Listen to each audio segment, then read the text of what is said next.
Smart FM. Smart Career.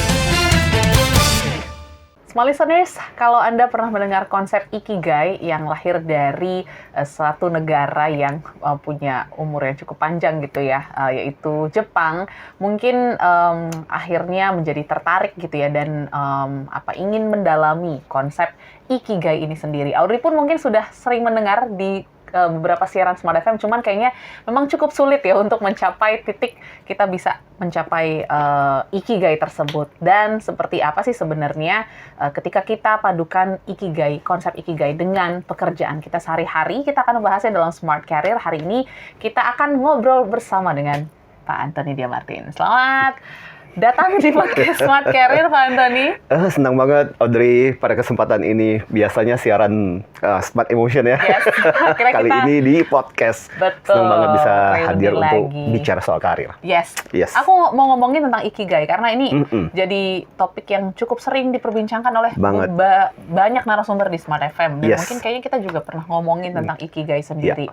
Tapi mungkin teman-teman ada yang belum paham juga nih konsep Ikigai. Sebenarnya konsep Ikigai ini sepenting apa sih kita harus pahami dalam kehidupan Pak Antony? Oke, jadi kalau kita boleh kompresnya cerita tentang Ikigai itu sendiri, itu kan sebenarnya dari penelitian yang dilakukan di sebuah pulau di Okinawa. Kenapa sih orang di sana bisa hidup begitu panjang, usianya bisa begitu tua gitu?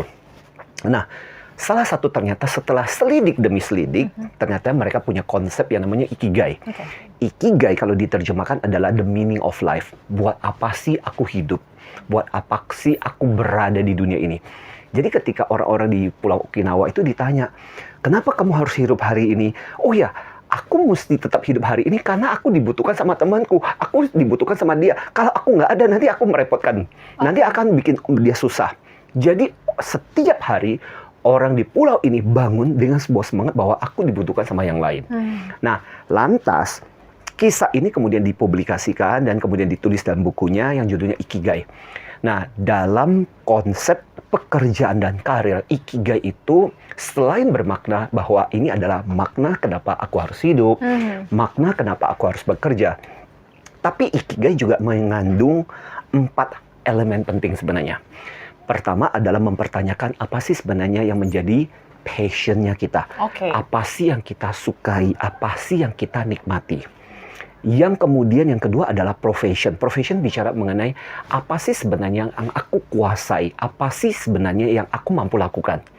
Nah, yang ketiga adalah bicara mengenai apa sih sebenarnya dari pekerjaan ini yang aku merasa bahwa itu sesuatu dibutuhkan oleh masyarakat. Mission. Ya. Dan yang terakhir adalah apa sih yang aku akhirnya diberikan imbal balik atas apa yang aku lakukan. Vocation.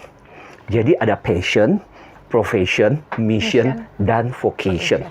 Nah, gabungan dari keempat hal inilah yang kita sebut sekarang ini sebagai Ikigai.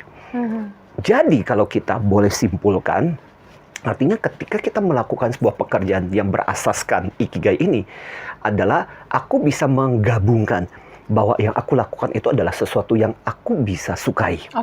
Ya, aku bisa nikmati. Di sisi lain, itu aku membangun kemampuanku di situ. Sehingga aku semakin mahir, semakin ahli, semakin terampil dalam pekerjaan itu yang aku sukai tadi. Dan yang aku sukai itu dan aku lakukan itu pun ternyata dibutuhkan oleh masyarakat. Dan yang terakhir adalah melalui yang aku kerjakan dan disukai oleh masyarakat itulah aku dibayar. Aku punya penghidupan. Kita ambil contoh, Audrey. Misalnya contoh. Kita ambil contoh misalnya katakanlah 2 guru misalnya. Yang punya Ikigai sama yang nggak punya Ikigai. Yang nggak punya Ikigai akan merasa bahwa ya udah, saya kenapa jadi guru? Karena memang saya nggak dapat pekerjaan di mana-mana, akhirnya dapat pekerjaan jadi guru, ya udahlah saya akan menjadi guru gitu kan. Nah, sementara seorang guru yang punya Ikigai akan melihat bahwa enggak, saya bukan cuma sekedar datang ke sekolah dan mengajar, tapi saya memiliki memang kesukacitaan saya adalah ketika saya bisa sharingkan sesuatu. Dan saya punya keahlian untuk mengajarkan materi yang sulit, pelajaran yang sulit menjadi mudah untuk dimengerti. Dan itu memang dibutuhkan oleh siswa-siswa yang memang nggak ngerti. Dan melalui itulah aku dibayar. Nah, kalau seorang guru bisa menemukan seperti itu, sebenarnya bukan cuma berlaku untuk guru ya, Ya. berlaku untuk semua Semua profesi. profesi. Maka kita katakan dia menemukan ikigainya, Mhm. gitu. Oke, tapi mungkin cukup apa ya, agak sulit juga ya untuk kita bisa berpikir ya bisa dikatakan positif, sepositif itu gitu. Ya. Karena mungkin tekanan kerja, mungkin awalnya kita ketika mendapatkan sebuah pekerjaan mungkin kita bersyukur bisa berdampak, bermanfaat untuk pekerjaan dan juga orang-orang sekitar, Ya. Pak Antoni. Tapi kan ditambah Ya. dengan tekanan pekerjaan ataupun juga mungkin beban kerja yang makin banyak. Ya. Ini kayaknya akan menyulitkan kita untuk tetap konsisten menjalani ikigai tersebut. Ini jadi tantangan nggak, Pak Antoni? Tantangan banget. Hmm. Itu sebabnya sekaligus juga pada kesempatan ini mungkin kita bisa memberikan tips juga kepada para pendengar kita untuk smart listener yang mungkin bertanya-tanya, oke, tapi kan aku tidak merasa aku menemukan ikigaiku. Betul. Pak Antoni mah pekerjaannya kayak menyenangkan. Iya. Dan baru-baru ini aku sempat merasa iri dengan salah satu rekan yang pekerjaannya dia adalah dia dibayar untuk jalan-jalan. Jadi keliling karena pekerjaannya berurusan dengan bisnis tour. Jadi dari satu tempat ke tempat lain. Saya cuma memberikan komentar, astaga enak banget gitu. Kerjamu tuh cuma jalan-jalan dan dibayar lagi. Gitu. Ya. Karena memang passionnya dia adalah dia senang jalan-jalan, membawa orang, kemudian bercerita. Dan buat dia adalah sesuatu yang menyenangkan gitu. Dan dia bilang bener. Dia bilang, Pak Antoni, aku dibayar lagi untuk apa yang aku sukai itu. Nah, apa yang bisa kita lakukan? Jadi, pertama-tama kita mulai dengan refleksikan ke dalam lagi. Harus menanyakan lagi, why? Kenapa sih aku melakukan pekerjaan ini? Jadi, buat Anda yang merasa, kayaknya aku dicemplungkan deh di dalam pekerjaan ini. Tetap saja ada kesempatan buat Anda untuk bertanya ulang, merefleksikan ulang, bertanya, apa sebenarnya yang mendasar dari pekerjaan ini? Mengapa saya perlu menekuni pekerjaan ini dan apa alasannya? Itu yang pertama. Yang kedua adalah dengan bagian yang menurut saya juga cukup penting dalam pembelajaran ini adalah terus-menerus menggali dan bertanya. Kalau perlu bertanya kepada orang-orang yang melakukan pekerjaan itu. Apa sih yang mereka nikmati dari pekerjaan itu? Kadang gini, kita mungkin tidak punya sudut pandang yang seperti yang mereka lihat, yang membuat mereka akhirnya kenapa suka dengan pekerjaan itu. Misalnya awal-awal ketika saya menekuni pekerjaan di psikologi, saya masih ingat gitu. Saya harus bertanya kepada senior saya, profesor saya, dosen saya. Kenapa sih? Misalnya contoh salah satu hal yang saya paling benci mata kuliahnya adalah psikologi anak. Karena saya merasa bahwa anak itu merepotkan. Waktu ketika saya masih mahasiswa waktu itu. Sampai saya masih ingat waktu itu saya bertanya kepada salah satu dosen saya. Dan dosen saya menerangkan dengan penuh semangat. Karena dia dosen psikologi anak gitu. Dan disitulah kemudian saya mulai berpikir, iya ya. Kenapa saya tidak punya sudut pandang seperti itu? Dan akhirnya kemudian perlahan-lahan saya mulai menikmati mata kuliah itu. Jadi bertanyalah. Dan yang juga sangat penting adalah, sangat penting dalam pembelajaran ketika kita mencoba untuk belajar punya ikigai adalah minta feedback. Dari apa yang kita lakukan. Kadang-kadang gini, ketika saya menekuni misalnya pekerjaan sebagai profesi, sebagai trainer, pembicara, yang justru membuat kita akhirnya menemukan ikigai yang semakin dalam adalah feedback dari para peserta. Yang setelah di training, datang kepada kita dan mengatakan, aduh Pak Antoni, terima kasih ya Pak. Bapak mengubah hidup saya, Bapak memberikan pengaruh yang luar biasa. Saya udah hampir, bahkan banyak kisah yang sampai mau mengakhiri hidupnya. Bapak memberikan motivasi saya, Bapak memberikan semangat kepada saya. Buat saya adalah, wow, ternyata apa yang kita lakukan kita nggak sadari loh. Dan itu berdampak. Yakin, saya sama seperti kayak Mbak Audrey kan. Kadang-kadang melakukan pekerjaan apa sih? Siaran di Smart FM, memberikan siaran-siaran inspirasi. Kadang-kadang kita nggak melihat. Sampai tiba-tiba ada pendengar dan kemudian mengatakan, Mbak Audrey, aduh saya cuma mendengarkan suaranya. Tapi Mbak tahu nggak, ketika Mbak membawakan acara itu saya pernah terinspirasi. Dan kadang-kadang kita terkaget-kaget sendiri. Dan akhirnya kita menemukan alasannya.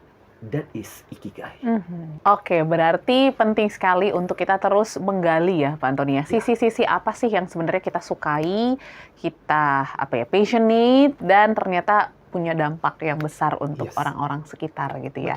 Tapi mungkin yang juga cukup sulit gitu ya. Kadang kita selalu mengharapkan imbalan-imbalan nih dari pekerjaan kita gitu ya. Kadang kita selalu kecewa ketika kita udah all out, kita udah jor-joran. Tapi kok kayaknya respon tadi itu ya yang mungkin, wah ternyata kerjanya bagus dan lain sebagainya, itu kita nggak dapatkan. Nah, gimana nih caranya untuk kita bisa tetap stay konsisten, Pak? Itu sebabnya Ikigai kemudian memberikan kepada kita sebuah pelajaran penting sebenarnya, Oke. bahwa penghargaan tertinggi Mhm. itu bukan karena pujian dari eksternal. Hmm. Ikigai mengajarkan bahwa justru penghargaan tertinggi adalah ketika muncul motivasi intrinsik lagi. Oke. Ketika aku merasa bahwa mau dihargai, mau orang bilang senang, mau orang merasa memuji aku atau enggak, itu adalah urusan kedua. Hmm. Urusan pertama-tama adalah aku enjoy, aku menikmati. Yes. Aku merasa dengan melakukan pekerjaan ini sendiri, I get the reward gitu. Ya.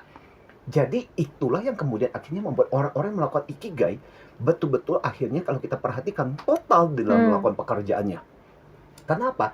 Mereka melihat purpose, mereka melihat alasan kenapa mereka melakukan pekerjaan ini dengan luar biasa. Ya. Di salah satu televisi itu pernah memberikan siaran serial tentang orang yang melakukan pekerjaan-pekerjaan yang paling mengerikan, menyebalkan, yang dianggap paling jorok gitu. Oke.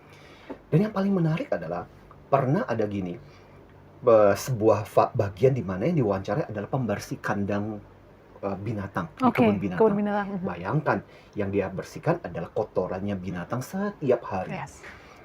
Yang menarik adalah si pembersih ini lantas suatu hari ditanya kenapa? Karena wajahnya selalu ceria dan bersemangat oke. gitu loh. Aha.